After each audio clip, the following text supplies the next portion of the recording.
ભાવનગર લઠ્ઠાકાંડની તપાસમાં state monitoring સેલને મોટી સફળતા મળી છે। ઝેરી દારૂ બનાવવા વપરાયેલા મેથેનોલના સ્ત્રોત સુધી પોલીસ પહોંચી છે। તપાસમાં સામે આવ્યું છે કે દિલ્હીમાં રહેતા પ્રમોદકુમાર બડુકોટી દ્વારા મેથેનોલ રોહિત પ્રધાન અને કેશવ જાટવને ગેરકાયદેસર રીતે સપ્લાય કરવામાં આવ્યું હતું। ત્યારબાદ આ મેથેનોલ અન્ય આરોપીઓ મારફતે અમદાવાદની ટ્રાન્સપોર્ટ કંપનીના ગોડાઉન સુધી પહોંચાડવામાં આવ્યું હતું। દિલ્હી પોલીસની મદદથી સ્ટેટ મોનિટરિંગ સેલે ત્રણેય આરોપીઓની ધરપકડ કરી છે અને તેમને ગુજરાત લાવવાની કાર્યવાહી હાથ ધરાઈ છે।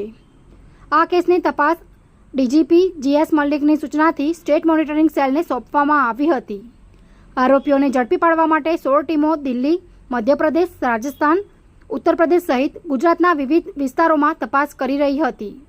અત્યાર સુધી આ કેસમાં 28 આરોપીઓની ધરપકડ કરવામાં આવી છે, જ્યારે સમગ્ર લઠ્ઠાકાંડની તપાસમાં કુલ 31 આરોપીઓ ઝડપાયા હોવાનું પોલીસના પ્રેસ નોટમાં જણાવાયું છે। હવે પોલીસ મેથેનોલના સમગ્ર સપ્લાય નેટવર્ક અને તેમાં સંડોવાયેલા અન્ય આરોપીઓ સુધી પહોંચવા તપાસ આગળ ધપાવી રહી છે। આ અંગેની માહિતી 27 ઓગસ્ટે સાંજે 7 વાગે આપવામાં આવી હતી।